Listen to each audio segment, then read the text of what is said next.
Public Schools Committee to order. Please stand for the Pledge of Allegiance.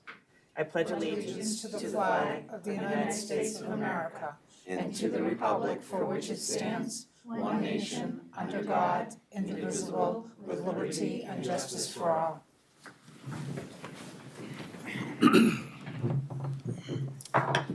This meeting is being live streamed by Chelmsford Telemedia and posted to the Chelmsford Public Schools website for interested community members to access and watch. In-person public participation will be taking place tonight in accordance with the Chelmsford School Committee Public Participation Guidelines. Anyone speaking tonight during the public input portion of the meeting has notified the superintendent of their desire to speak and has been provided with these guidelines. Upon request, written comments received no later than 12 p.m. on the day of this meeting will also be read and made a part of the record of the meeting during the second public comment session. Nobody from the press tonight? Okay. Welcome to tonight's meeting. Our first order of business is to approve the minutes from December 6th. Okay, I'll take a motion. I move that the school committee approve the minutes from the regular school committee meeting of December 6, 2022. Second. All right, any discussion, corrections?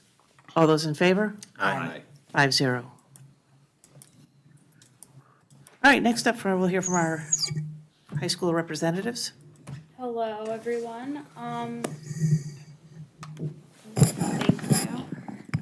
Brendan Conley, also known as the 11th Man, filmed a video for the high school capturing and sharing all the fun there is at CHS and what the school has to offer for its students. He came by classrooms filming us as we were working. He came by my communications and media class and filmed us, and he put together a video, and this video was shown to the 8th graders and their parents. Tonight, Kay is not here with us because she's at the Chelmsford All-Town Wind Ensemble concert, and that's at 7. And congrats to the Speech and Debate team for winning a sweepstakes award, along with many individuals who won awards this past weekend at the Holly, which is one of the many speech and debate tournaments that the team attends. Thank you. Thank you. Do we have any other good news? We're doing group good news, right? Oh, yes. All right. Does anybody have any good news? We've had some wonderful concerts that have been happening across the district. Each night, I feel like we get a new concert to look at. But I think just a lot of things are going well. Kids are super excited about vacation. And if you go to the schools, they're very, very active. I'm sure winter sports have started up. Yep, winter sports is Sure just they're all started. getting going, so. Couple weeks in. Yeah. I think in theater, they're starting to look at the competitive play, which is going to be coming up, which is terrific. And I think the middle schools are going to be doing their plays. That's coming up too, right? Coming up after the first of the year, yeah. Yeah, It's a terrific. busy time of year, a lot of stuff going on. All right. Thank you, everyone.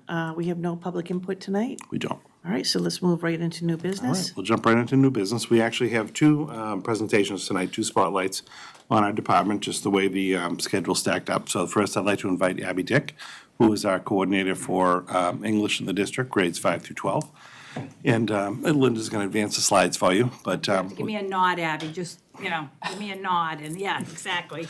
and Abby's going to talk a little bit about the English department of the district, some of the happenings, and we're happy to have you here tonight. So take it away. So my name is Abby Dick. I'm the English Department Coordinator for grades 5 through 12 in the district. So I work at Parker and McCarthy and the high school, and thank you for inviting me here tonight. So about our faculty in the English department, at CHS we have 13 teachers who teach 5 sections of English, and we have 1 teacher who teaches 1 class of English. At Parker we have 12, and at McCarthy we actually have 13 because we have a 1-year split team for 5-6, and that has been great. We also at McCarthy have a literacy interventionist. That's a part-time job that we took on to have a person there to assist our 5th and 6th graders, especially with their guided reading, and that has been great. So in terms of the standards that we teach, I think when people think about English, they traditionally think about just reading literature, reading books, and talking about it. But the 2017 frameworks really expanded what we do in our classes. So we, of course, read literature, but we also work on the standards for reading informational texts. So this is something that happens in the content area classes as well, reading and social science, reading and science, but it also happens in English classes. In grade 5, we have reading foundational skills, and those are especially for students just to make sure their reading skills are strong before they move into grades 6 through 12. Writing, of course. Writing we divide into 3 modes. There is narrative writing, informational writing, and argument writing. So those are the 3 types of writing we focus on specifically in English language arts. Speaking and listening is often, people don't think about it, but it's incredibly important that students know how to express themselves out loud and they can comprehend what people are saying. And the last standard is language, which involves vocabulary, grammar, usage, other traditional things that are taught in an English class. So in grades 5 through 8, it's important to note that we always have regular data meetings to look over our student information and make sure students are making progress and that we're doing the best we can instructionally to make sure we serve everyone's needs. We do the iReady diagnostic 3 times a year, so we always meet after that. And we also discuss throughout the year the iReady personalized instruction that the students participate in.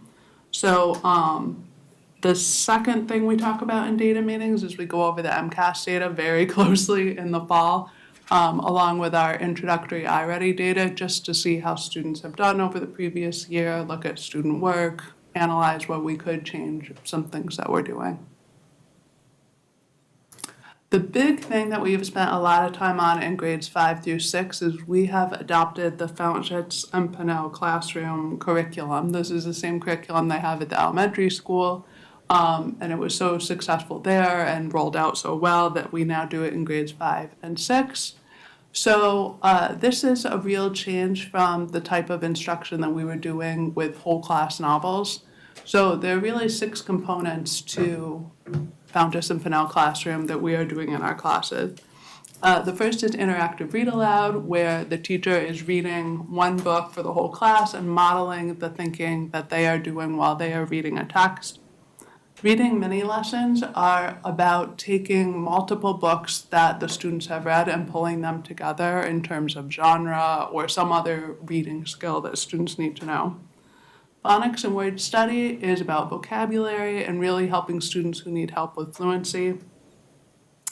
Guided reading is where we find out students' individual reading levels and then pair them in small groups for really intensive instruction with the teacher at a teacher table. And that is what our interventionist also helps out with. And for more choice, we have book clubs where students choose books to read and they meet in book clubs to talk about them. And independent reading where students can select any book that they would like to read from the library. So this is a very well-rounded curriculum.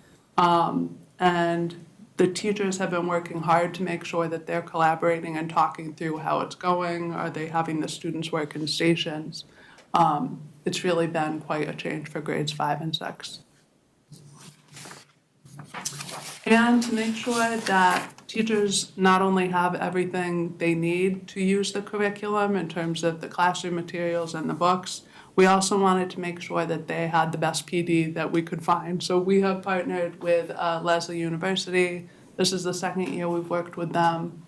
Last year it was mostly online, talking through the components of the new curriculum. This year it's in person, which is great. And the consultants have been able to come in and observe classes and really get to know Chelmsford, how our time for the classes works, how the students are responding to the program. So we're very grateful to be able to work with them. In grades 7 and 8, we've also had a big curriculum switch to HMH's newest literature product called Into Literature. This is a program with a textbook, but it also comes with multiple units and novels paired to those units. So I think the 7th and 8th grade teachers have wanted to refresh some novels for a long time, and this has really been a great opportunity to do that. The PD last year involved the online consultants talking us through the program and how we are going to use it. This year, it's been more about teachers collaborating in groups and talking through the different components of the program and how they're using them. I've been really impressed with the online offerings for this program, lots of differentiation strategies for students learning English, students who have special reading needs. It's been a really robust introduction into this program. The materials are fantastic.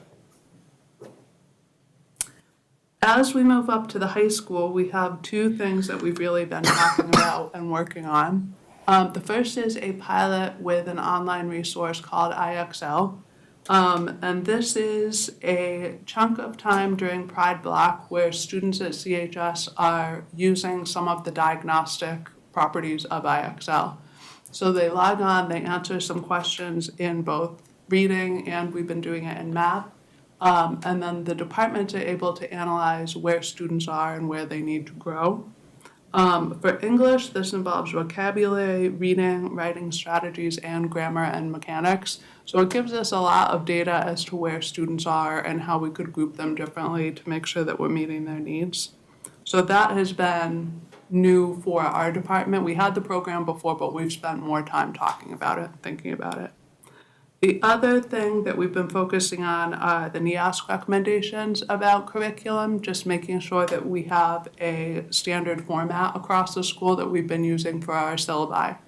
So we've taken a syllabi template for all of our courses and teachers have been working in groups to complete that. For us, this has really been a blessing because it's bringing up a lot of conversation about consistent units and assessments that we're using in our classes. So that is a project we're going to be completing through the rest of this school year. Also at the high school, English has been able to expand its dual enrollment offerings. So we started with just 1 or 2 classes and now we have 4 that are open for students. So Modern World Literature is a class that seniors can take. Modern American Literature is our newest class that 11th graders can take. And Writing for College and Journalism are 1 semester electives that students can take for dual enrollment credit. So this process, I really applaud the teachers for taking the time to do it. They need to write a syllabus that gets improved by Middlesex, that gets approved by Middlesex, and then we have to take the time to make sure that the teachers have the background knowledge to teach these courses. They have their own approval process through Middlesex. So I'm really glad that we're on board with this and the teachers have been able to build out some really college level courses. Between dual enrollment and AP, our 11th and 12th graders have some really terrific opportunities to get ready for college and be prepared. The clubs and activities we have in the English department have grown a little bit. We have now a book talk club, which is a club where the students select a book and then they all read it and they show up to the club and they talk about it because there are some students for whom reading is a real passion and they really like talking about books even outside of class. So that was a kind of unexpected great thing that has come out of this time. We also have the National English Honor Society, which we've had for I think 3 or 4 years. It's a very large group of kids who qualify for that particular group, and they do community service projects.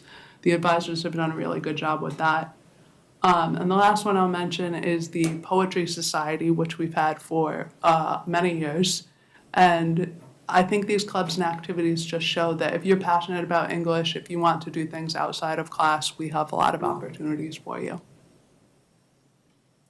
The last resource I'll talk about is the paper tutoring, which we're in year 2 working with.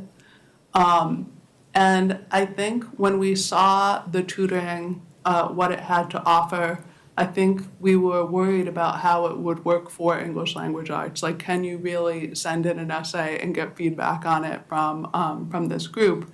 And we have found that it's been a real benefit for a lot of our students because it's available 24 hours a day because they can check in with a tutor whenever they want from home. So we've seen the numbers really grow over time. And I've been really impressed with how we can upload an essay and get very actionable, student-friendly feedback on that particular essay. It gives them feedback on plagiarism, on introducing quotes. It's a really great resource, and so we're trying hard to make sure more and more students use it. That is pretty much all I have. if people have any question. Yeah. The book talks, is there a faculty member involved with that, or is it just the students on their own? No, there's a faculty member involved in it. Christina Key is the one leading that club, yeah. Thank you. Anybody else have any other questions or feedback? Abby, do you see anything you would do differently, given that next year the middle school has, 5, 6, and then 7, 8? Do you see anything changing at all in terms of curriculum for the middle school level, given that split? So as a curriculum person, I couldn't be more happy about this change. We are always struggling to get the groups together. We really want to avoid the idea that Parker does it this way, McCarthy. This is really going to bring people together physically. So the idea that I can walk down a hallway and touch base with all 6th grade teachers at the same time, it's going to be remarkable. We'll have all our materials in the same space. People will be bouncing ideas off of each other. So yeah, I think it's really going to be wonderful for collaboration. Equity. That's great. I actually have a question for our student rep. Have you tried paper yet at all? I haven't, but I have like a couple of friends when they have to write an essay, they send it and like they're waiting to get feedback, but I haven't yet. Maybe I should. I asked a question on paper too, Donna. Is this something that is being funded only because of that grant? The grant was the impetus Yeah. for it because we had so much money that we had to allocate of the ESSER funds to support students learning outside of the school day. So that was the avenue that we chose for that. So it's, we've been obviously using it for, this is the 2nd year, collecting data on use. We're going to just need to see at the end of the grant available funding if it's worthwhile, if we're really getting a bang for our buck for the use of it. I think the product is excellent. It just is how much use it's actually getting. Is something we're going to have to evaluate, but we still have the grant to fund it in the foreseeable future, but that is going to be something we're going to have to decide on at some point. And for the students who do use it, are we surveying them or anything to see, how useful it was to them, just to get the input from them on how it is? Because let's say only 25% of our students ever access this paper, but for those 25%, it really made a difference, then, it might still be worth pursuing it. Right. Into the future and when we have to allocate funding and make those choices. Yeah, so I can talk a little bit about this. What we did last year is we put together a student-friendly survey to find out if students even knew about it, right? Because we know we've been rolling it out in the classroom. So from that, we were able to do like strategic work of, okay, it looks like 5th graders didn't even know it existed. I'm making this up right now because I don't have the data in front of me. So what can we do to make sure 5th graders have a better understanding of it? We are the parents, we actually asked parents what they thought of the product, right? So that we could come up with like actionable items to be able to make those changes. We meet every other month with the representatives from Paper to talk a little bit more about, what should we put in our social media? What is the usage? Is there a department that could promote it even more now that it started off with the L department, the English department, and the math department. Is there a way to incorporate this into the science department? What would they need for that? Can teachers put it out on their Google Classroom? So we did survey the students first and the families to find out what their knowledge base was and how they were using the product. Okay. Thank you. Any other questions? Thank you very much. Thank you, Abby. Great, and we'll actually transition to, next up is Kelly Rogers. And Kelly is our department coordinator for a multitude of things. But tonight, she's actually going to be here to talk about ELL, our English Language Learner Population Programming, reading, and then Kelly also coordinates our Title I services. So we're happy to have you tonight. Thanks, it's nice to be here. I feel like I haven't seen everyone in a while. So like Jay said, I'm going to talk about the ELL reading and Title I programming, but I'll begin with the ELL program highlights. I'm not sure if you're aware, but we actually have 78 different languages spoken in the district. Number one being Spanish, with about I'll be exact, 181 families. And Portuguese, I believe that we have 120 families. And then Gujarati, which is an Indian dialect, we have about 100 families that speak that. So it's a very diverse community. And we want to make sure that we're meeting all of our students' needs and our families' needs as well. So one of the things I wanted to talk to you about that I'm really just proud of, quite frankly, is our extended school year program that we had this year in the summer. It was the first time that we actually had about 30 families, grades 1 through grade 11, participate. And we usually have that at the Harrington School because it's air conditioned. And I'm housed at the high school, so I can walk over and kind of monitor how things are going and kind of interact with the students and the teachers as well. But we had, all of our teachers were certified that taught the ELL program. And so it runs for 4 weeks. A few hours a day, and the concentration is mostly on mathematics and reading and just really engaging students in, speaking and listening and reading and writing. And one of the pictures there on the slide, you can see that's a group of students playing Jenga during just kind of a free time, and you can see them collaborating, and boy, were they competitive with that game. So pretty cool.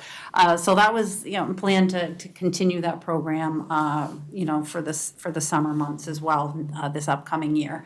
And we also have tutoring and homework help at our middle schools because we have the late buses that run. We're able to offer that opportunity for our L students that can receive that extra support that they need.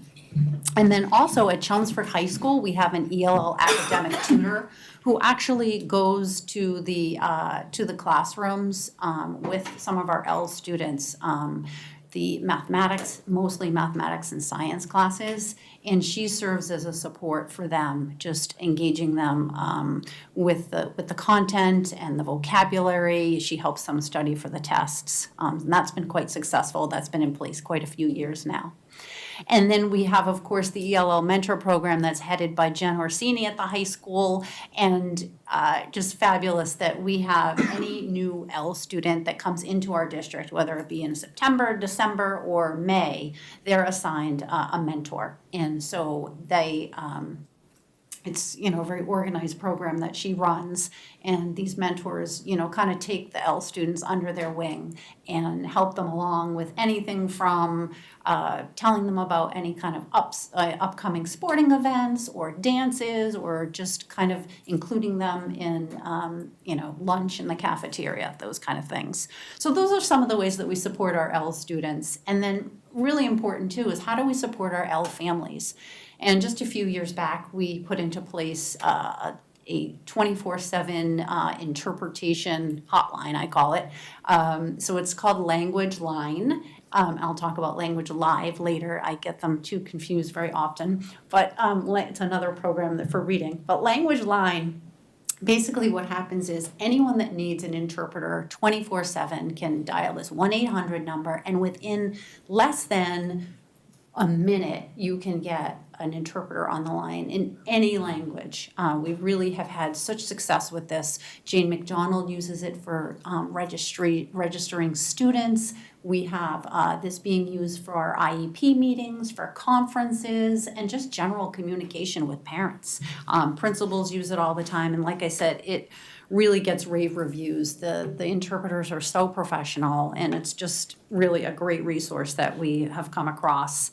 And the other thing, a way we support families is, I know you all see the S'mores newsletter that Jay sends out every week. So I send a S'mores L newsletter quarterly to the L parents, just to let them know about what's happening within our L department. So for example, access testing is coming up. So we would talk about access testing. I would tell them about that. We talk about also any kind of adult English classes that are happening. We have some going on at Merrimack and through Middlesex. So we can kind of communicate with them about how they can, kind of immerse themselves in the community as well. And so the S'mores newsletter is something new this year that has really came out of a survey, a parent survey that I put out last year to L families about what they needed. And one of the things was we kind of just wanted communication around what's happening with the L program. And another thing what came out of the survey is they really wanted still that piece of paper. So they said, you know what, we check our students' backpacks and we don't see any paper anymore.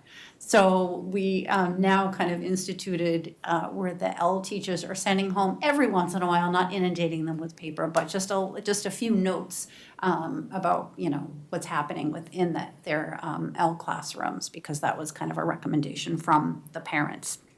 And another way that we were supporting our families is the International Institute of New England. It's a support for our Afghan refugees and immigrants. And I just want to thank Shannon Bischoff, who is the counselor of guidance. She invited the L department to a presentation from this organization out of Lowell, along with the school psychologists and the social workers and the guidance counselors. And we got to meet with them to learn about the offerings that they have. They can make sure that families are secure with housing and food and jobs and automobiles. So this is, something that's very important to our L families, and our L teachers have utilized this resource already, which is fabulous. So, and I want to thank the community for really reaching out and really coming together to help some of our families that are in need, because it means a lot, and we do appreciate that. And sometimes the L teachers are really the safe spot for a lot of our families. They're the kind of the trusted entity, because they're working with these students, for a longer period of time in some circumstances throughout the day. So that's all good news, which I'm here to deliver today. And then the family engagement opportunities, we do lots of fun things with our L community. We had an ELL night not too long ago, and I think it was back in November. And this is just really an opportunity for the families to come, to talk to the L teachers, to learn about their child's programming at their individual schools. We get a great turnout. We probably had between 40 and 50 families, I would say. And then we instituted something new last year, an ELL picnic, which really was successful. We had that at McCarthy. We didn't want to have the whole focus on food. Usually we're very oriented towards food, but with all the illnesses happening, we're like, all right, how can we take this all outside? So we had this picnic, and just a photo on that slide, I just have to give kudos to John Morris, because he made this cornhole game, a CPS official CPS cornhole game. To my office, I know it's official. But the families just engaged in just these activities. We had arts and crafts, we had games, potato sack races. It was just really fun. So we plan on doing that again this year as well. And then we have the LPAC. You may have heard that, and that's the English Learner Parent Advisory Committee, which we have. And this year, we've had the purpose of it is for L families to really have a voice in their child's programming and what's happening, and they ask for leadership. And our leadership has changed over a few times. I'm happy to tell you that the leadership we had last year, our students exited out of the L program, so they're no longer eligible to be in the leadership roles, two of the families. But this year we had a kickoff meeting, and we had it at the Chelmsford Public Library. The Chelmsford Public Library has just been phenomenal in partnering with us for our L programming and our reading programming. And we all took a tour. We had about 6 or 7 families that showed interest in the leadership. The librarian took us on a tour of the library. We looked at, the children's room, the young adult section, and I just have to tell you, I was very impressed and a little jealous about the, I can't even remember the name of it. I think it was called the Library of Things. So this is where, and you all live here, so you probably know this, but if you don't, you need to go check this out. Because there was like a leaf blower that you could actually take home with you and blow the leaves off of your driveway. And I was thinking, what a great opportunity for our L families, or any of our families that don't have the resource for a leaf blower, or there was a violin and a guitar that you could actually check out from the library and take home and use. As I was leaving that night at the LPAC, it was about a month ago, and it was, I don't know, like 8:30, the library was closing up, and I saw this man and this boy we were walking out together down the stairs. This is just a little aside, because I just thought it was so fabulous.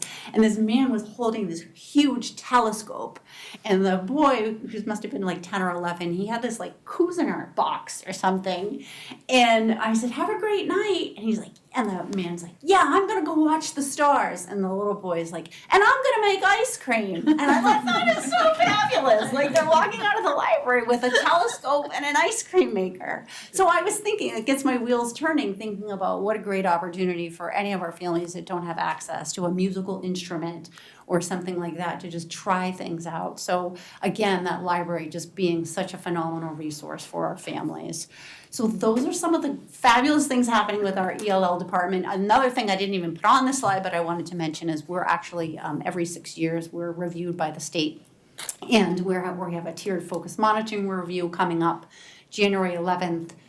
2 representatives from the state will be here. They're going to be visiting 4 of our schools. They're going to visit Chelmsford High School, Parker, Center, and South Row. I'll accompany them during their visits, and I'm really excited to showcase what we have and what we do here in Chelmsford with our L department. I'm sure there's going to be some feedback about ways we can improve, and I welcome that as well. But I'm really excited about that opportunity, and I'll kind of keep you posted on that after the fact. So that's what's happening for our L department. I have a quick question. Are you beginning access testing in January? Yes, we are. That's a huge undertaking. Yes, it is. Yeah. And we have the access testing is what the kicker is the state's actually coming on January 11th, and access testing starts like January 6th or 5th or something like that. And so they are going to be here during the access testing, and they didn't seem to really care, but they're going to be observing our classrooms, some of our regular gen ed classrooms, and they'll be observing some of the ELL classrooms. Could as you well. just talk a little bit about that? Because that's, as I said, a huge undertaking. The access testing? And it goes on for quite a while. It does. It runs through, I want to say, January 6th through February 10th. And kind of everything gets put on hold as far as like supporting our students, because the testing is pretty intense in the fact that students are tested in all 4 domains. So they have 4 separate tests. They have a reading test, a listening test, a writing test, and a speaking test. So the EL teacher has to take them all at separate times. For the younger grades, it's very time intensive, because in kindergarten, it's a 1-to-1, it's paper and pencil. The rest is computerized. We have some of it, the writing piece in the younger grades is paper and pencil as well. But I think that we are it's kind of like a well-oiled machine at this point, to be honest with you. We have our L teachers in place that have, done this. They've been trained in it. The one thing that I do like is that the whole L department has to recertify every other year to make sure that they know how to facilitate the testing. But again, that takes time too, right? So yeah, there's a lot that goes into it, but I feel like we have a really strong team that they just get it done. Good. The reason I brought it up is because I'm not sure that people understand completely how students end up in ELL classes, and then how do they get out? Yes. Did you want me to explain that? Yeah, please. Yes. Because it is related to the access testing. Sure. So the eligibility process begins with our home language survey. So when students come to our district and they register their child, they get a home language survey. And if there's any indication on that home language survey that there's any other language spoken in the home other than English, the child will be automatically screened. So that screener is approved through DESE. It's a WIDA screener. If that child becomes eligible based on the score, there's a baseline of scores, then they would be eligible for our programming, and then there's parent notification that goes home. It's within X amount of days that has to happen. It's very regulated, to be quite honest with you. And then depending on the level, so we have different levels that students are testing into. So if the student is, most of our students, it's between a level 1 and a level 6. Most of our students in Chelmsford are a level 3 or level 4. I would say we have about 80% of our students are at a level 3 or level 4. They wouldn't need as intensive services. But if you're testing in at a level 1, that means that you probably know English, and then that teacher needs to see, that L teacher needs to spend more time with you, and those services would be more intensive. If you were testing in at, a level 4 or 5, then they would still spend time with them, it just wouldn't be as much. So that's kind of how it's determined. And then exiting out of the program, that's all about our access test. So the test is taken, it's a little, I wish it was later in the year, right? Because we have still a lot of learning to be done. It's only January. And the testing results come back in May. And the students have to get a 4.2 overall score and a 3.9 in literacy. And if they have those two combinations, they are eligible to exit out of our program.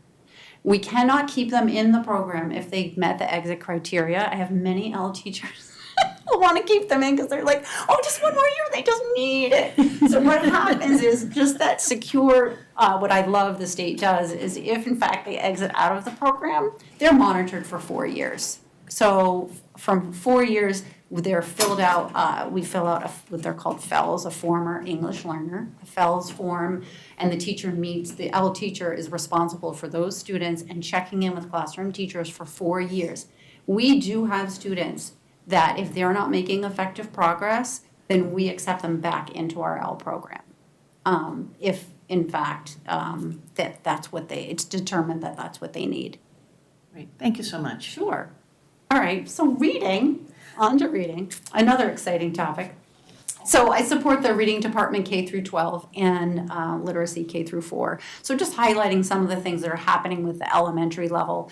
Abby talked about the implementation of Fontes and Pinnell Classroom, and we have Foundations K through 3 in the elementary level. And that's just, again, we've got that implementation down, we're well into it, but really providing that ongoing professional development is so important. And, Jay and Linda have supported that in just that ongoing professional development for the teachers. So what we have this year is a coaching model for Foundations, which has really worked out well. It's a coach from Wilson Learning who's actually come into, she came back in October, and she visited every grade 2 and every grade 3 classrooms for 30 minutes. So she came, for example, one day and she went to Byam, then we went to Harrington. So she was here for 4 days. And then she spent a day in each school, 30 minutes in each classroom, just by herself, watching a teacher teach the Foundations lesson. And then she provided feedback just to that teacher and gave them ideas, like, here's some things that, you could think about. Then the teachers, as a grade level that day, got to meet with her to ask her any questions about the programming. Great feedback. I think the teachers really appreciated, first of all, having somebody, kind of an expert on the topic there, and they could ask the questions. Coach will come back in March and she'll meet with our kindergarten and first grade classrooms. So same model. And then we have the K through 4 Fontes and Pinnell classroom. The focus is now on writing. We have a new component to the program, a writing mini lesson books. Of course, Abby had outlined those 6 components, and now we have a 7th. The writing mini lessons book, they're not out in middle school yet. That's why Abby didn't mention them. And so this PD is happening on the half days during January. It happened in October. They're coming back in January and in March. And what the model looks like is in the mornings, the representative from Leslie University, which we contracted with for K through 6, will come meet with the grade levels to talk about the writing and integrating writing into the FPC curriculum and what that looks like and how they can utilize the resources that they have. And then in the afternoon, we meet as a whole group and talk about the writing process and what that might look like. So we have 2 sessions left for that. And that was well received too. And I really like the consistency because we've been assigned a consultant for each dedicated to each building. And so in January 10th, January's going to be a busy month. January 10th comes around, we have the same consultant in each of the 4 buildings, which is great. And then middle school, so the reading specialist at the middle school, one at McCarthy and one at Parker, Sue Piazza and Linda Sorrentino. I just love this idea and I wanted to tell you about it because you had brought up the transition piece as well. They're doing a grade 7 collaborative reading project with McCarthy and Parker. And so what they're doing is they're reading the same texts and they're having students through technology collaborate with one another weekly around the same text that they're all reading together. And so they'll be communicating via technology. They're working with Bill right now and to try to figure out like what they want to obviously communicate through Google, but then can they do like a FaceTime type thing? But ultimately at the end of the book, when they finish the book and they complete the project, they want to meet in person. And I just think that's just going to be wonderful because they're going to get to meet their peers that they will be going to school with in 8th grade at McCarthy next year. So I think that that's very thoughtful of those reading specialists to be thinking about that. These students are apart right now, but once this transition happens, they're all going to filter to that same school next year. So I'm really excited about that. And then high school, Marion Smith is our is our reading specialist there, and she has really been focusing on a blended reading model and to really support all students' needs. She uses a program, and this is what I talked about, Language Live, not Language Line. She uses Language Live, and it's an intervention program for our grade 5 through 12 students. And this gives her an opportunity to work individually or in small groups with students, while students are blended in the sense that there's a technology component to that as well. And it's just so developmentally appropriate for the high schoolers, because every time I observe that, it's very engaging for them because they have an interactive computer component to it, and then they get to work with the reading specialist as well, where she can kind of, target the instruction. Questions about reading? All right, Title. The next, I'm going to just talk briefly about Title I. So as you know, we're a Title I targeted assisted district. 3 of our elementary schools qualify for Title I and 2 of our middle schools. And so we, for many years, have used the funding for interventionists throughout the district. And so we support our students by, we have two reading interventionists, 2 Title I reading interventionists and 2 Title I math interventionists in each of our 3 elementary schools, which would be a total of 12, K through 4, and 2 middle school math interventionists, grade 5 and 6. And again, they're targeting small group instruction.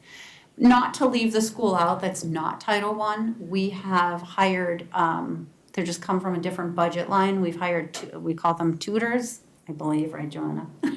Tutors at South Row. So we have a reading tutor and we have a math tutor for equity purposes. So it's really the same programming. It's just, it's not under Title I. And again, it's really to just help those students that just need that extra boost and that extra support. And so they're working three or four times a week in small groups with the interventionists to get that extra help that they need. And again, this is not in lieu of the math or the reading instruction that they're receiving. This is in addition to. So it's something extra. It's something more. Family engagement opportunities that we provide for Title I families. As far as communication goes, we just had a Title I information night last month where families came out and we provided them an activity, a math and a literacy activity, which I thought was so important because to think about how math and literacy they're interconnected. So we had it at the McCarthy School, and we had numbers just on chart paper just posted throughout the cafeteria, and students could go wherever they wanted to access from, number 1 to a million, but anywhere in between, and they were to write an equation, any equation that equaled that number.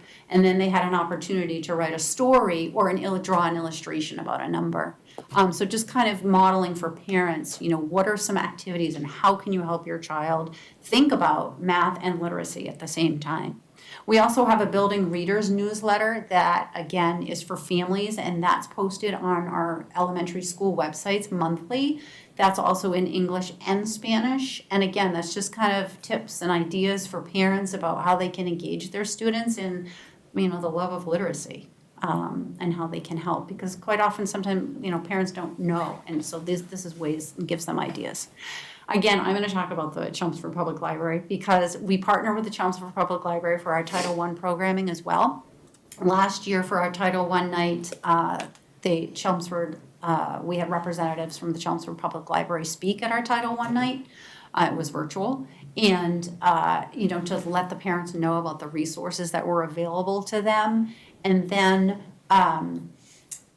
we also have a summer kickoff program for Title I at the library where students can come, they can do an activity, they can sign up for a library card. The one thing I didn't mention, which I'll show you on my pictures next.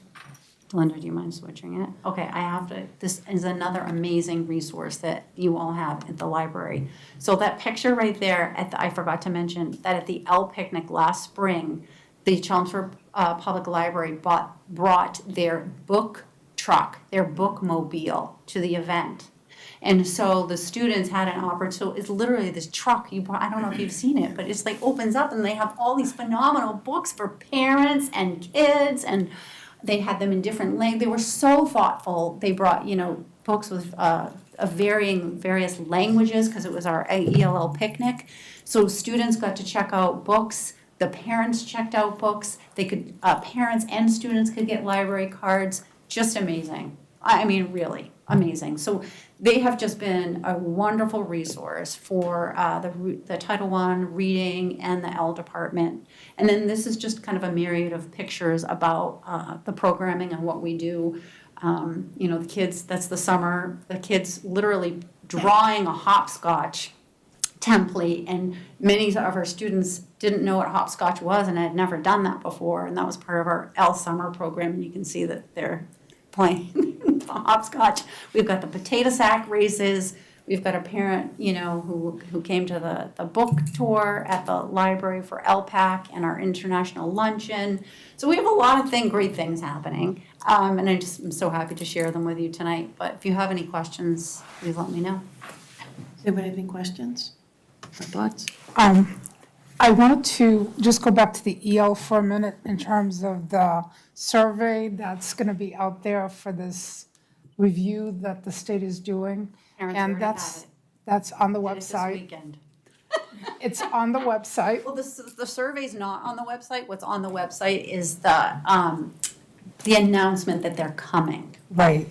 Right. But it also talks about the survey, and it says that parents can also call a number instead of doing the survey if they really feel the need to talk to somebody. Yes. Instead of doing it in writing. So they could access that on our website, They can. and they can translate it And if they so need I to. sent those to parents this weekend as well. I can't remember if I sent them, I think I sent them through X2.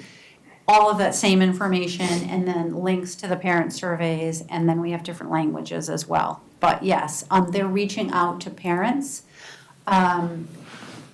to interview them as well. They'll interview teachers, principals, because they really want to know, what are their thoughts around our programming. My other question for you on the EL is, what do you see as the role of, or how has the social worker, we have more access to social workers right now in our school system. Have you seen any benefits from having a social Yeah, worker? I think that they're a great resource for the L teachers because quite often our L teachers are phenomenal, as you know. Yes. They have a lot on their plates, and they know a lot about our families and their lives. And quite often, the L teacher might not have the resources that they need to help the family. And so this way, the social worker now, because they're so prevalent, they're available, that they've made connections with the social worker to get the help or to get the resources. And they don't feel like they're just kind of on their own island, so to speak, because our L teachers will do anything to help our families. Yes, high compliments to them. I know so many situations where the teacher has made an incredible difference in so many students' lives, including my own years and years ago. So yes, EL teachers are amazing people, and we have some amazing people here. Another question for you is, what would be your great wish in the department for greater integration of the EL students as a community and the rest of the student body who are not EL students at the different levels? Yeah, I mean, I think our mentor program that we have at the high school is pretty impressive. And I think when, next year, moving forward, when we have, you know, the 5-6 building and the 7-8 building, that's something that I think would be very beneficial to put something like that in place in our middle schools, which we don't currently have. We've talked about it and it has not happened, but I feel like that would be a perfect opportunity. That would be wonderful.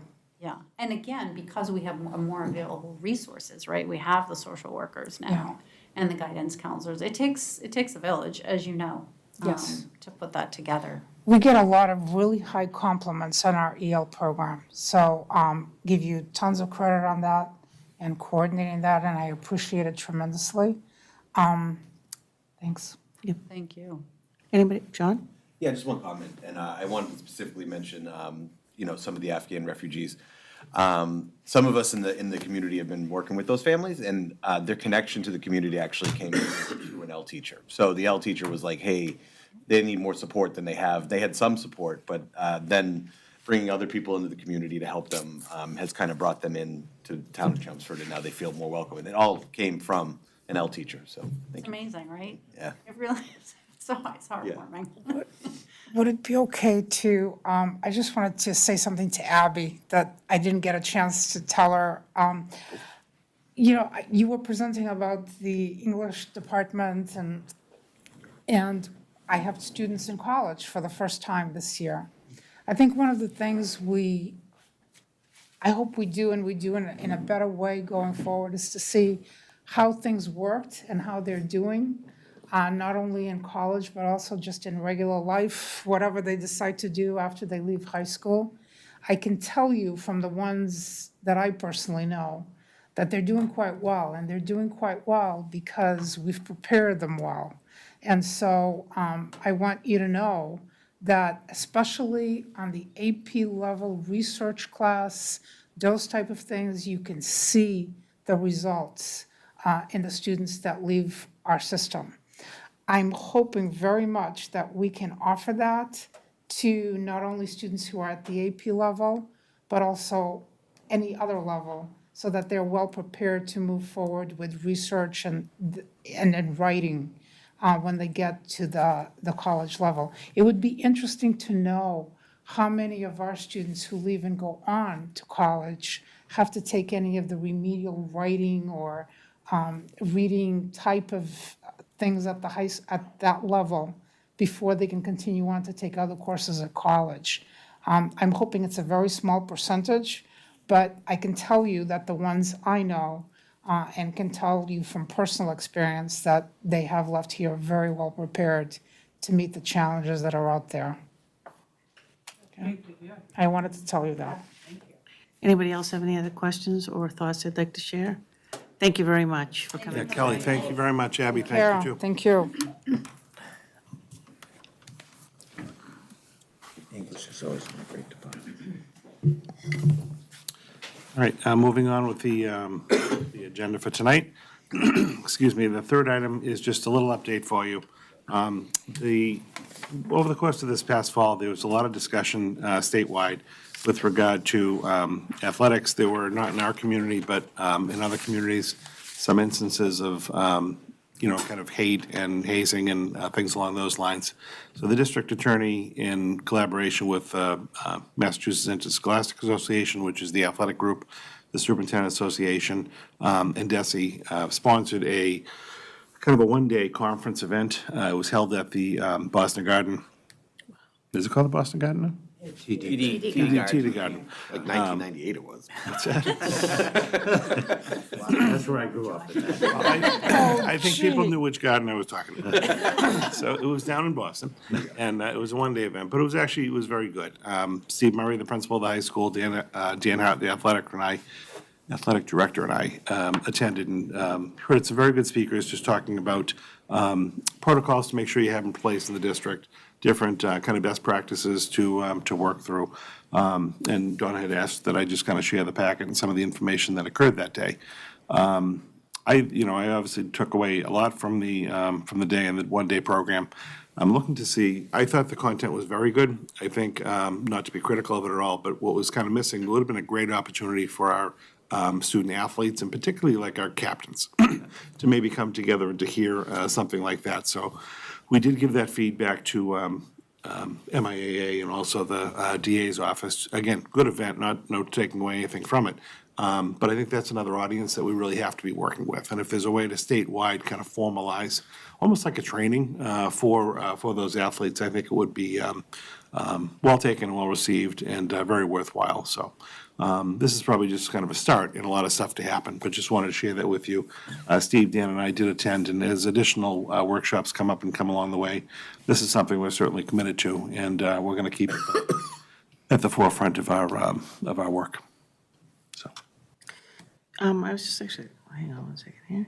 I was just looking up something because I know that a lot of coaches now, I had to do it, they have to go through training on concussion protocols, hazing, and things like that. Is that something that our coaches engage in our district? They do. There's a whole, and I don't know them off the top of my head, but there's a whole, like a series that they go through Right. of, again, hazing is certainly a piece of it. When concussions came out, that was a big piece of it. But they go through a whole module before becoming a coach. Yeah, I was just trying to see if I could find the name of the company, but I couldn't find it. So, but thank you. Yeah, we're using a product called ArcSed right now. That's what that's what it was. And we're using the same thing that Yes. Lowell does. Yeah. And it basically just walks you through all the different modules. Yep. We switched to that platform. That's not the actual content. It's more of just like the management system. Right. To do our staff sign-offs Right. in the fall for like all staff coming back. We might do like, say, Corey or any of those different sign-offs. But yes, we do that with the high school. So, I mean, I think that's really great, and I think it's good for people to know that, coaching is much more complicated than it used to be, and that, that in addition to managing, all of the aspects of, the sport that a coach is coaching is that there's probably, I want to say anywhere from 4 to 6 hours of just training that they have to do every year on all of these protocols now, which I think is really important, and I'm glad that we're doing it. We are. There are a lot of people from other league teams, so the message is consistent, like from Yeah. one team to another, when the students starting to. Yeah, I think so. I know most of the people, like, say, in the Merrimack Valley, and I did see Tewksbury, Billerica, I saw the folks from Wilmington. So, yeah, I did just see a handful of them that I knew. I think the athletic directors themselves get together. A lot of districts have moved toward some type of, like, we're using that ArcSed product to basically manage the different systems. Oftentimes, they share the different training modules, so if one AD might put something together that's really good, they'll share it, so like the whole MVC districts are seeing it as well. Yep. It was, like I said, it was very worthwhile. I just would love an opportunity to kind of hook in the kids and the student athletes to it. But if I hear of additional stuff, I'll certainly pass it along. Thank you very much. Thank you for going. Also to Principal Murray and Director Hart. I think that's really important that, that we're staying up on that stuff and educating our coaches. I agree.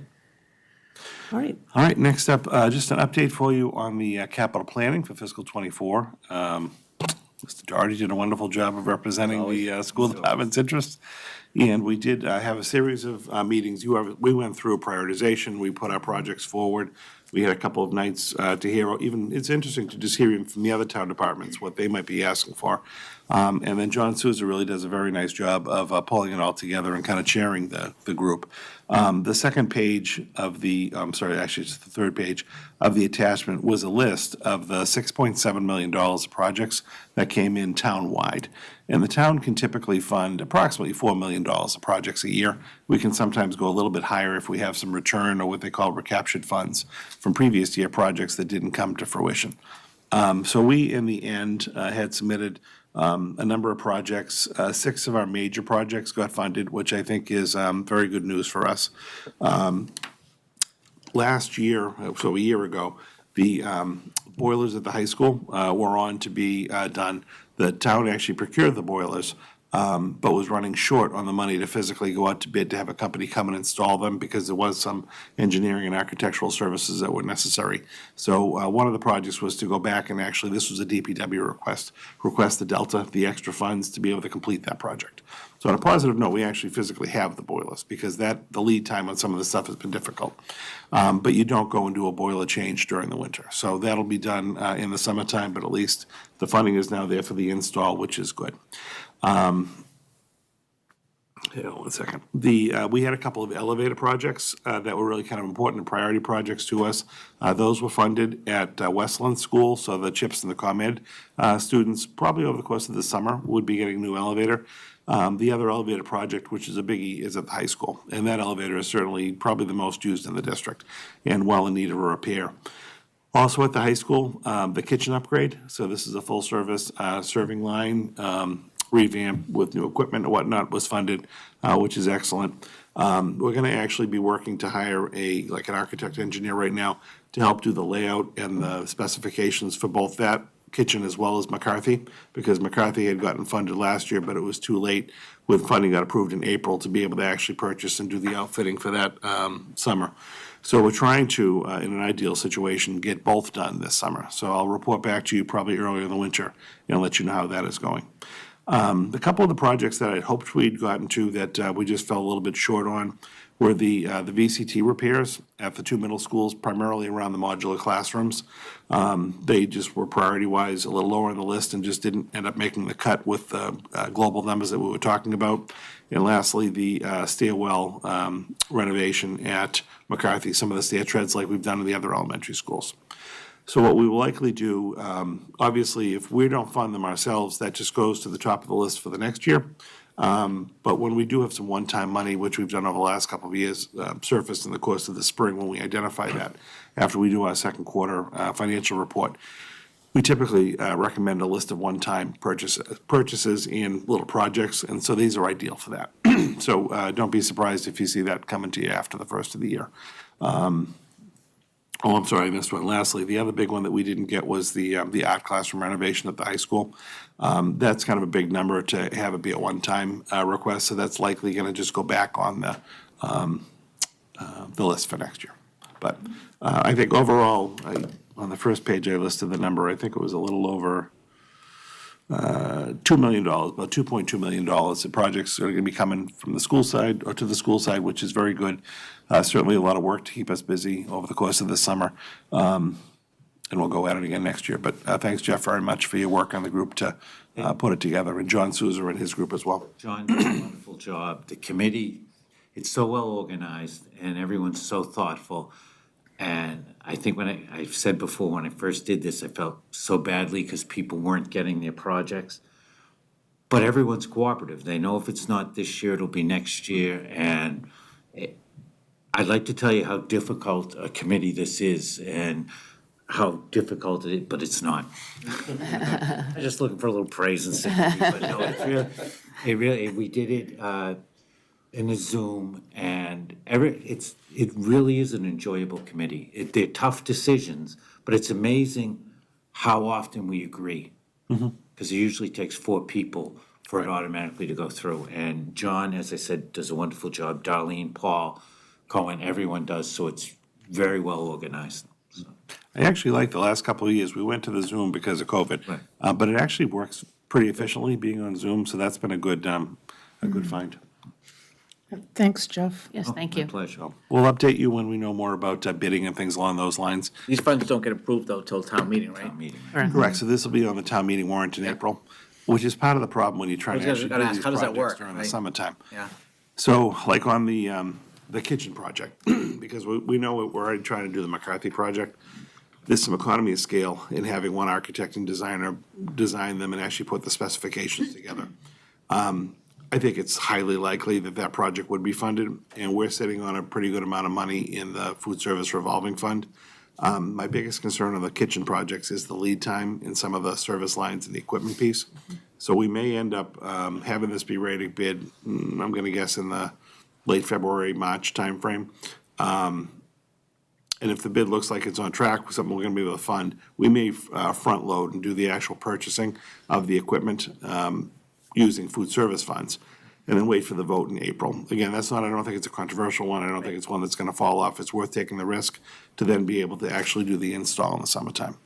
What were the other ones? Elevators, is that gonna? Oh, the elevators are gonna be a lot, so that's pretty significant. So we'll start working right now with an actual architect and designer, because there's not a lot of companies that do that kind of work, and you really have to kind of get on their schedule. So that's another one, we'll probably have the bid packages ready to go out to bid and like have bid openings in April, right around town meeting time. So if town meeting approves that, which we think they would, I think there's a town hall elevator and There is, maybe they're one putting other in one the town as well. offices.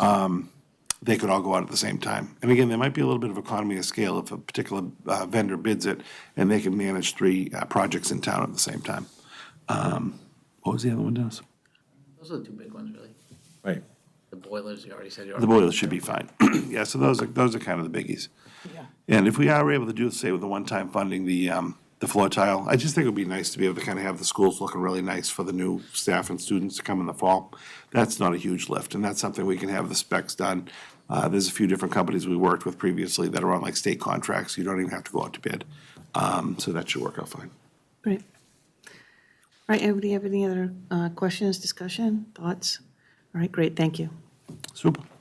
Next up, this is just our final official October 1st in student enrollment report. So we get these numbers, all of our students actually come to us in the fall. We go through a whole process, and it's a snapshot in time, who is actually here in the district on October 1. All districts go through this and reconcile. They submit the data to the Department of Elementary and Secondary Education. They go through a verification process and ultimately produce your final student enrollment figures. And these are the figures that are used to basically build the fiscal '24 budget. So when we hear from the state in the March timeframe about what our Chapter 70 funding for next year is going to be, it's predicated on these numbers. That's why this is important. So that's the top section between the two blue bars. Down below, I have just historically kind of shown what our average class sizes are for you, just to give you a sense. And the elementary school obviously appear on the first page, but we're really experiencing very good class sizes, particularly at the elementary school level. Low 20s pretty much across the board. We have a couple of high teens, and we have a couple of higher classes in fourth grade, but one actually already had 5 sections, so that it wouldn't be a situation where you'd add a sixth. And those kids will obviously be off to middle school next year. I'm waiting for NESDEC. We send all this information off to NESDEC too, and they update their student enrollment, the longer-term plan for us. I'm a little surprised. Our K numbers seem to be a little low the last year or so. So I just want to, when we start kindergarten registration in January and then this spring, it's just something I'm keeping an eye on. Obviously, it's not bad for us. It gives us a little bit of breathing room, particularly at the elementary grade levels. But I'm just surprised those numbers were a little bit smaller. Like Harrington came in, even Center, to be honest with you, really low for this particular year. So it's something we're going to keep watching. Again, South Row always being in that mid-80s is not uncommon, but we'll watch it. Middle school-wise, again, we just take the total number of sections or the total number of strands that we have to give our class sizes. We did add that split team that I'm not sure if it was Kelly or Abby alluded to at 5th and 6th grade at McCarthy, just to kind of help out as a bridge for the year. But we have pretty comparable class sizes at both middle schools in the lower 20s. So that's the information for today, just on student enrollment, just to give you the trends. When I get the NESDEC enrollment projection back, I'll give that to you as well, and I might have some thoughts about, what longer term is actually happening. How these numbers compare to like our pre-COVID? I know during COVID, we lost some students to homeschooling and Yeah, alternatives. Are they we're back to kind of where- back. We're back to normal at this point. I don't have the year-over-year for you. I could take a peek at that. But we've always been hovering around the 5,000 mark. So I think that's pretty consistent. Yeah, I was going to say, it looks like we've gone up just a little bit. 'cause Yeah, think that's we what I were thought too. A little below 5,000, Yep. and now it looks like we're a little over, so it's interesting. Homeschooling students during the COVID year. So we had jumped up to over 110 students, and typically we run anywhere between 35 and 45, and we're back to pre-COVID, post-COVID, can we talk about post-COVID now? Post-COVID times, the students came back to school, and not as many homeschool students. Any other questions? Thank you. All right, you're welcome. Next is just a request and recommendation for your consideration with regard to the current school year calendar. For this is the current 22-23 school year that we're in. Linda kind of flagged this for us. We usually when we know when the elections are, when we know election dates, we usually have the April Springtown election PD day, the half day, fall on the town election day, which is the first Tuesday in April.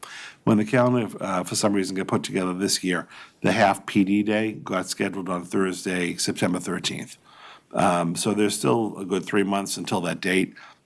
We think would be wise to just move the half professional development day to the 4th and just be able to update the calendar online, notify families.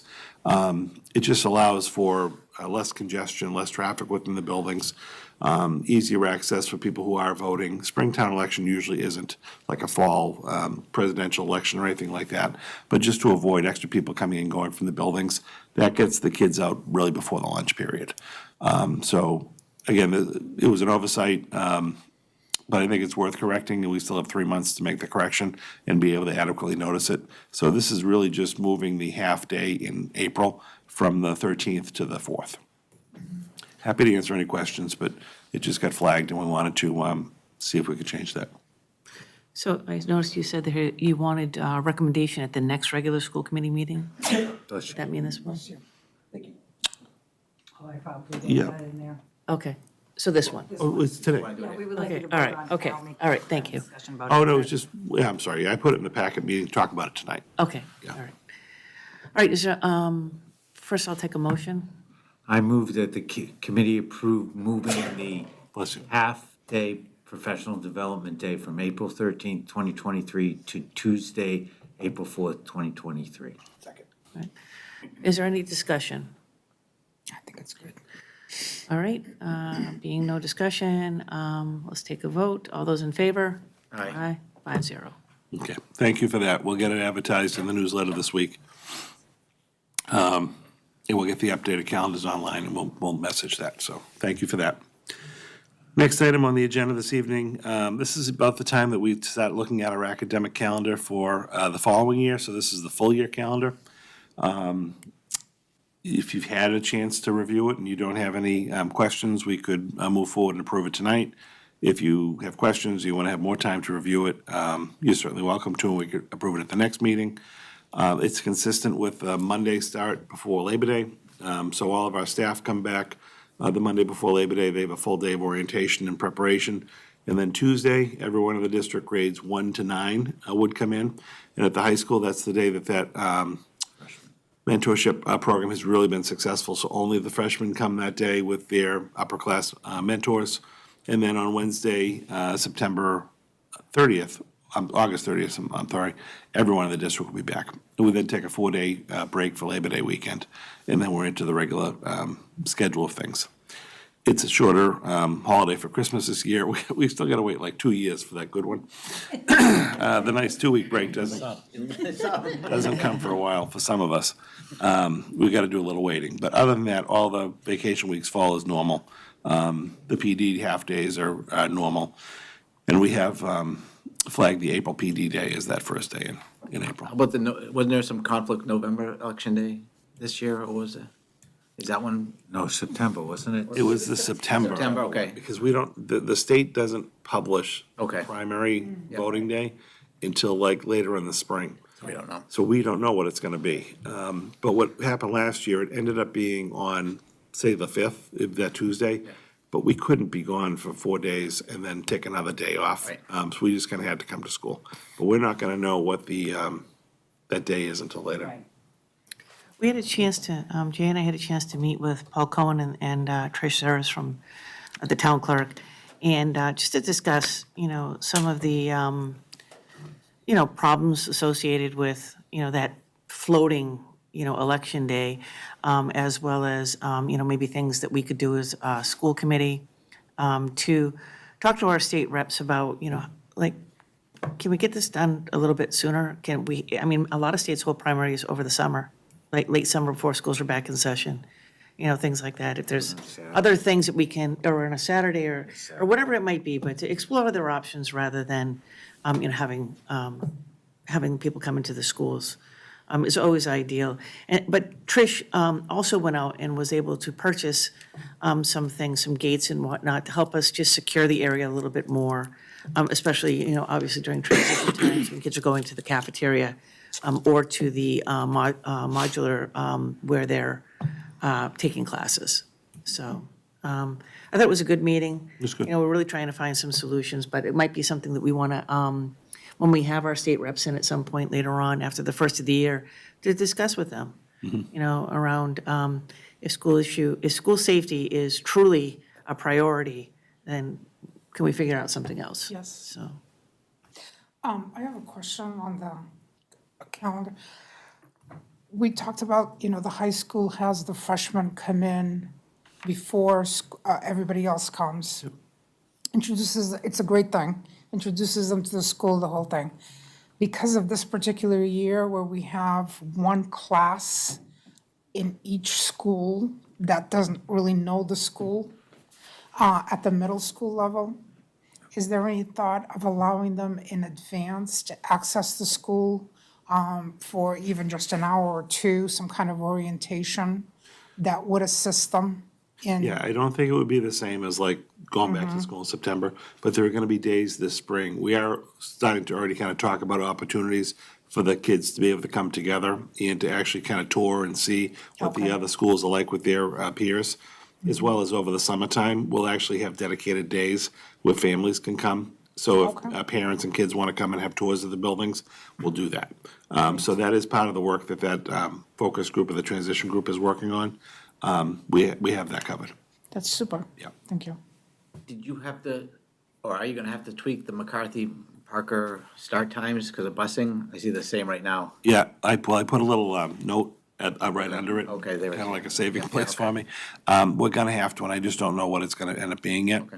It does look like we'll have to do like a district-wide run like we do for the high school and probably drop at Parker and then go over to McCarthy. So we're gonna have to stagger the start times by about 10 or 15 minutes. But we're just, right after the first of the year, hopefully we'll be able to hone in on that. It's not gonna be a wholesale change, nothing like too significant, but we're gonna be running some bus scenarios with Peter and Joanna. She's looking forward to it. Right when we get back from the holidays. Great. all right, does anybody have any other further questions or thoughts? Then I'll take a motion. I move that the committee approve the Chelmsford Public Schools 2023-2024 academic calendar as presented. Second. Any further discussion? All those in favor? Aye. 5-0. Great, we'll get that advertised too, and we'll push that out right before the holidays.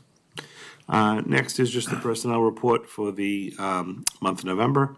And again, this just details new hires to the district, a couple of resignations. We didn't have any retirements, and a few people just within the district had position changes. Just presented to you for information purposes to keep you in the loop. Great, thank you. And then last for me, I just have one request for a kind of a field trip travel request. And this is for the high school varsity wrestling team wrestlers going to the, Dennis, you can pronounce this for me. Oh, you don't know this one? I've never seen this one before. Oh, Coulter Abley Abley. Mid-Season Classic. It's in Middletown, Connecticut. It's not an overnight, it's just a day trip, but it happens to be in Connecticut. So they're gonna leave on Saturday morning, come home Saturday night, but they're traveling out of state. So we're just asking permission to have the team travel out of state that day. I'd recommend that. All right, I'll take a motion. I move that the committee approve the Chelmsford High School varsity wrestling team's travel to the tournament in Middletown, Connecticut on January 21st, 2023. Second. Any further discussion? All those in favor? Aye. 5-0. Thank you, and that does it for me. All right, thank you very much. All right, does anybody have any liaison reports? Okay, any new items or action items that people would like to see on an upcoming agenda? I was wondering, I know we got a letter from, it was shared with us, from NEASC. I believe it was shared with Steve, and it talked about some Oh, the of the. NEASC fol- report. Yes, well, it wasn't, I think it was our follow-up to their recommendations, if I'm not mistaken. It was about 2 or 3 weeks ago? No, probably 3 or 4 weeks now. But if we could I maybe. can put that on for you. All right, great. I think it was the actual report itself, wasn't it? Was it? I thought it was just the recommendations, but Oh, I think it was, maybe it was a copy of the report. But Yes. it's flagged on the cover letter. yes, the What recommendations, yeah. I'll get that out to you guys. Are we gonna get, I'm sure, we're gonna, updates on like the different things that are going on with the special ed review and the safety review, just before we get into the budgets and all that? Yeah, so I can, we actually had a little debriefing, just to kind of give you a verbal, yesterday on the special ed review. The focus groups, all the interviews, the data collection is done, they're doing the analysis on like academic data and things at this point. And then in January, there's gonna be a day or two, or actually a week in January, where they're gonna do what they call the schedule analysis. So our special education staff are gonna actually track their schedule to just show how much time they're, say, doing testing and assessment, how much time they're doing direct services with kids. So that takes place in January. The update that they gave us yesterday, I thought was actually very good. If you want, we can arrange for maybe just that kind of an update for the committee on like the, up until the scheduling piece, for maybe like a January meeting. And then they're gonna need probably about a month, I think they say, after they get all the stuff together for the schedule, to be able to actually make recommendations. That whole project is, the special ed one, wrapping up, I believe, sometime towards the end of March, April, is kind of the timeframe. So we won't have all the data by the time we're doing our budget. But again, that's gonna be another area where we're gonna have to kind of have some placeholders, or even like utilize some of the ESSER money for the first year of, say, rolling out an initiative. But that's kind of the timeframe on that. But we can at least get you an update report. I have to say it's going very well. Feedback has been good. They actually commented just on how many people actually participated in the focus groups like the last time. So that piece was good. John? Open space, I'm sorry? open space. John, I have it. Christmas is coming. You might be getting a report, so. Under your tree, you'll have an envelope. Also an update, if we can, on the strategic planning, because a lot of the, whatever's happening with that special education review report impacts what It's we're gonna kinda doing go on, hand in hand. right, on the strategic planning. So is the strategic planning finalized also sometime in April or? No, it should be before then. So the groups are kind of finalizing all of their different initiatives for the years. And then really, that should be kind of all coming to a head in the January before February timeframe. We then shift into actually like all the progress monitoring through the course of the spring. But we certainly could have them come back and maybe in the same night, they could give Yeah. an overview of both. You had also asked about the security audit. That one we should be getting back right after the holidays. So the company did come out and work with us, and they physically have gone through all of the schools. So we're waiting for their recommendations on that at this point. We likely will have some of that in by the time we're doing the budgeting. But that group will also come out and present as well. We've got a lot going on. Yeah. Yes, so to follow up on what Dennis was asking with regards to the budget, are there any considerations that we, or if we could talk about in upcoming meetings, any considerations that we may need to take into account as we're preparing the budget for the strategic plan, the special education audit, and the safety audit? Because we may not have all of that information back. Well, that's why I was saying, like, in the budget document, as we're putting it together, Put your placeholder. I may need to put placeholders. Okay. We may need to rely a little bit on the, kind of the third and final year of like the bigger ESSER grant for next year to launch some of these programs. We do have some play and some flexibility with some of the special education, either through circuit breaker or, obviously not that fund that we set up last year, but there is a little bit of play if we need to like launch an initiative and get it into the budget. All right, great. Marie, do you? The other thing for the budget, of course, is whatever's happening with this middle school. The middle school alignment, I know. So from what we're saying right now, it would seem that the budget has quite a few, it's gonna take a bit of a discussion on the budget because, it's got all of these And some of the- possibilities. And some of that stuff, we're just not gonna be having the answers to until the springtime. So it may be a little bit of a work in progress because we've got a lot of things shifting in the district. And it's not like we can get all the shifts accomplished before we have to kind of finalize the budget. But you have to remember, the budget really is just our blueprint to kind of spend for the year. So that's, how we kind of set our overall priorities. We commit to our staff and we commit to like how many new positions we need to add or where we're going to reallocate. But then we also have flexibility after the fact to realign things within the budget, to shift positions here and there if we have to. So we have some flexibility. Okay. But it's not, it's not ideal timing wise, but I'm confident we can make it work. All right, anything else? All right, we have no public comment for the second session? We do not. Okay. Did anybody receive any emails that need to be read into the record? All right, then with that, I will entertain a motion to adjourn. I move that we adjourn. Second. All those in favor?